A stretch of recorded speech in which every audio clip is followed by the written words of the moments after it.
Namo Sang Hyang Adi Budaya, Namo Buddhaya. Bapak, Ibu, Saudara Sedama, dimanapun berada. Kali ini saya akan berbicara tentang perubahan yang terjadi pada semua manusia. Bahkan perubahan yang terjadi pada semua makhluk hidup, yaitu menjadi tua, sakit, dan mengalami kematian. Buddha mengatakan, segala sesuatu yang berkondisi akan mengalami perubahan. Apabila dengan kebijaksanaan orang dapat melihat hal ini, maka ia akan merasa jemu dan lelah dengan samsara, dengan lingkaran samsara, dan ia akan segera menjalani kehidupan suci. Bapak, Ibu, Saudara Sedama sekalian, segala sesuatu pasti berubah. Segala sesuatu tidaklah kekal. Semua makhluk hidup akan mengalami proses lahir, tumbuh menjadi dewasa, menjadi tua, menjadi sakit, dan akhirnya mati. Menjadi tua adalah suatu hal yang tidak bisa dihindari, tidak bisa kita menolak datangnya usia tua. Mungkin kita masih bisa menunda datangnya usia tua dengan menghindari merokok, menghindari makan makanan yang tidak sehat, menghindari minum minuman keras, ya, menghindari keluar malam, bergadang, ya, dan kita hidup teratur, ya, tidur cukup, ya, olahraga cukup, menghindari merokok, menghindari minuman keras, ya, maka kita bisa menunda datangnya usia tua. Tetapi tidak bisa menolak datangnya usia tua. Suatu ketika ada seseorang lelaki tua mendatangi Buddha, datang menghadap kepada Buddha. Setelah memberikan penghormatan kepada Buddha, ia lalu bertanya kepada Buddha, "Yang mulia Bante, saya sekarang sudah tua. Hidup saya menjelang akhir. Badan saya sakit. Saya menderita kesakitan setiap hari. Mohon Yang Mulia Bante dapat memberikan nasihat yang menyenangkan, yang dapat berguna, bermanfaat untuk saya untuk jangka waktu yang panjang." Buddha lalu memberikannya nasihat, hanya satu nasihat, yaitu berlatihlah, wahai muridku. Cobalah untuk selalu berpikir, badanku, fisikku boleh menurun, fisikku boleh sakit, tetapi batinku tidak akan ikut menjadi sakit. Bapak, Ibu, Saudara Sedama sekalian, nasihat dari Buddha ini sungguh merupakan suatu hal yang harus kita selalu ingat, ya. ini adalah suatu hal yang positif, ya, yang membuat kita, meyakinkan kita untuk dapat terus stabil secara emosi, dapat hidup bahagia, hidup secara puas, walaupun kondisi fisik sudah menurun. Ya. Memang kalau kita sudah tua, fisik udah pasti menurun. Daya ingat menurun, daya pikir menurun.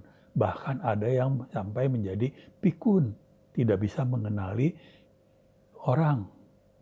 Ya.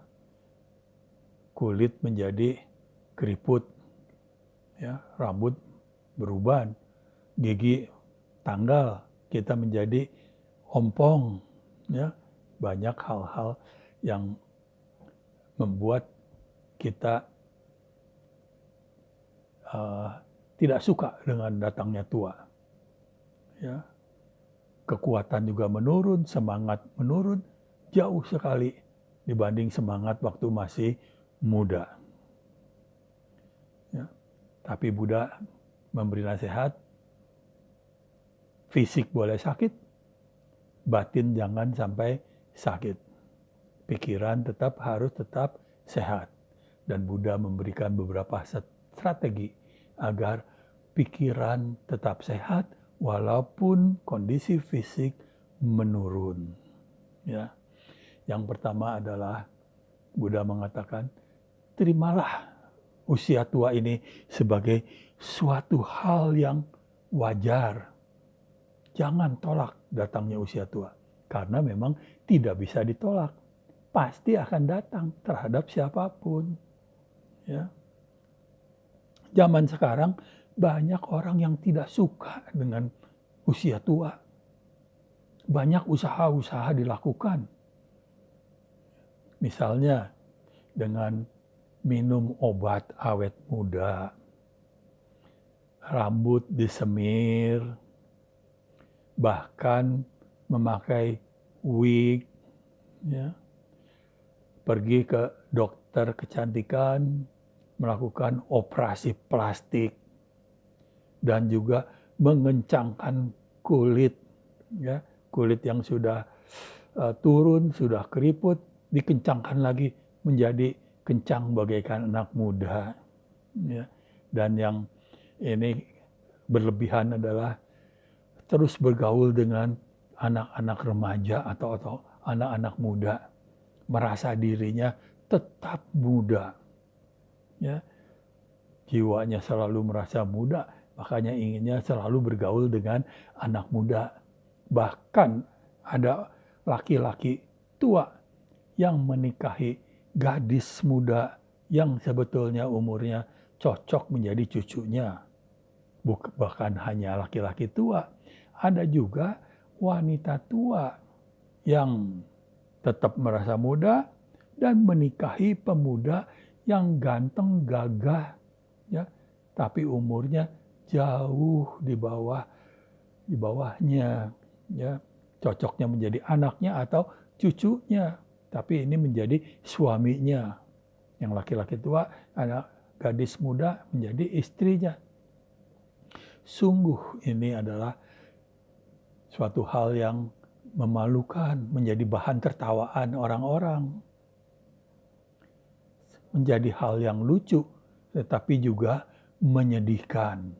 Jadi Buddha menyarankan, terimalah hidup, ya, menjadi tua dengan penuh kewajaran. Isilah hidup ini dengan hal-hal yang bermakna. Kemudian selanjutnya Buddha juga menyarankan, ya, pikirkanlah bahwa usia tua tidaklah lebih penting daripada apa yang kita lakukan dalam waktu yang kita miliki.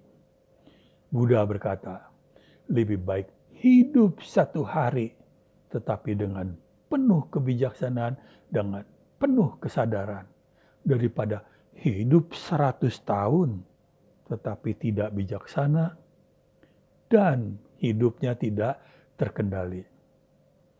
Buddha juga mengatakan, lebih baik hidup 1 hari tetapi penuh semangat daripada hidup 100 tahun tetapi malas dan tidak bersemangat. Jadi manfaatkan waktu ini dengan sebaik-baiknya. Praktekkan dharma, lakukan kebajikan, mumpung masih muda, mumpung masih kuat, mumpung ingatan kita masih bagus, pendengaran kita masih bagus, penglihatan kita masih baik, ya, kita lakukan ini semua, ya, kita lakukan kebajikan selagi muda, selagi masih kuat. Jangan tunda dengan berpikir, saya baru ke wihara nanti kalau sudah tua. Saya melakukan kebajikan nanti kalau sudah pensiun. Kalau sudah banyak waktu untuk berbuat baik, barulah saya akan melakukan kebajikan. Kita tidak akan tahu apakah umur kita sampai nanti ke hari tua. Kita tidak akan tahu apakah waktu sudah tidak bekerja lagi, waktu pensiun, kita masih kuat untuk melakukan banyak hal. Ya, melakukan kebajikan, mendengarkan dhamma, mendengarkan ceramah, bermeditasi, duduk, ke wihara, dan lain-lain sebagainya yang bermanfaat bagi kita. Kita tidak tahu apakah kita nanti masih bisa melakukan itu semua. Jadi manfaatkan waktu sebaik-baiknya, lakukan selagi masih muda, selagi masih sempat. Ya. Kemudian Buddha juga menyarankan, hiduplah dengan penuh integritas. Manfaatkan waktu sebaik-baiknya agar tidak ada penyesalan di masa tua. Di zaman Buddha, ya, ada kisah putra Mahadana. Suatu kali Buddha melihat sepasang suami istri yang sedang mengemis, meminta-minta di depan wihara. Lalu para biku memberinya makanan, ya, makanan sisa yang bisa diberikan kepadanya. Buddha lalu berkata kepada muridnya, Ananda, lihatlah 2 orang itu. Itu adalah putra Mahadana dengan istrinya. Tahukah bahwa 2 orang ini adalah anak seorang kaya. Orang tua keduanya adalah orang yang kaya luar biasa. Tetapi sejak muda, ia dan istrinya tidak pernah belajar, tidak pernah bekerja. Hidupnya hanya bermalas-malasan. Ya, hidupnya hanya berfoya-foya, tiap hari berpesta. Setelah orang tuanya meninggal, mereka mewarisi harta yang luar biasa banyaknya. Dan mereka tiap hari pesta pora, tiap hari senang-senang, tiap hari mengundang banyak, ya, temannya, ratusan temannya tiap hari berdatangan. Ada yang ikut berpesta, ikut makan, ikut foya-foya, ikut minum-minum, tapi ada juga yang meminta uang kepadanya. Ya, ia selalu dengan borosnya memberikan itu semua, makan-makan. Ya, harta segunung, setinggi gunung apapun, tidak pernah ditambah, selalu berkurang, selalu berpesta, akhirnya habis hartanya. Habis hartanya. Ya. Jadi Buddha lalu berkata, andai kata saja ia mau belajar semasa hidupnya, maka ia akan menjadi seorang kaya yang luar biasa. Atau ia belajar spiritual, maka ia akan menjadi seorang arhat. Tapi ia tidak memanfaatkan masa mudanya sampai masa tuanya, tidak pernah mau belajar, tidak pernah mau bekerja, tidak pernah mau berusaha, maka akhirnya ia terlunta-lunta di masa tuanya.